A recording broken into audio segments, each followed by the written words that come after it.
আসসালামু আলাইকুম। সবাই কেমন আছেন? আশা করি আল্লাহর রহমতে সবাই ভালো আছেন। আমিও আলহামদুলিল্লাহ ভালো আছি। আজকে ছোট্ট আরেকটি ভিডিও নিয়ে আসলাম, মাত্র ২ মিনিটের একটা ভিডিও।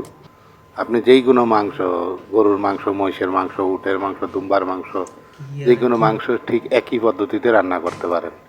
হাক্কা রসুন দিয়ে, মানে একবারে আনামানাম রসুন দিয়ে আপনি এইভাবে রান্না করতে পারেন। তবে মনে রাখবেন, যদি মাংসটা আপনার ফ্রিজের হয় তাহলে অবশ্যই সরিষার তেল ব্যবহার করার চেষ্টা করবেন।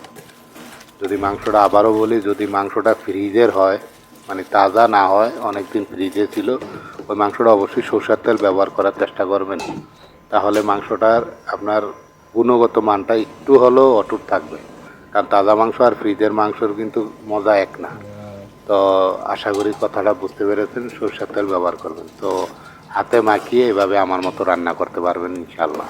যেই কোনো মাংস, আপনি দুম্বার মাংস, খাসির মাংস, মহিষের মাংস, গরুর মাংস, যে কোনো মাংস একই পদ্ধতিতে রান্না করতে পারেন ইনশাআল্লাহ। তো ভিডিওটি কেমন লাগলো অবশ্যই জানাবেন।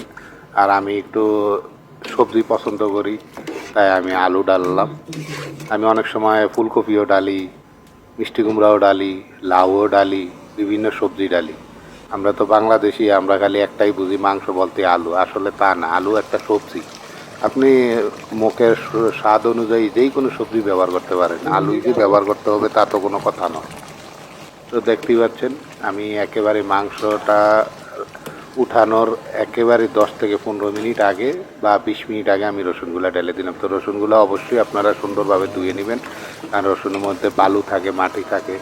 তো অবশ্যই রসুনটি ভালোভাবে ধুয়ে নেবেন।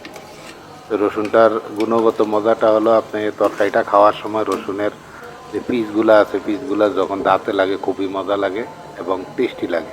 তো আশা করি ভিডিওটি ভালো লাগবে। সবাই ভালো থাকবেন। আল্লাহ হাফেজ।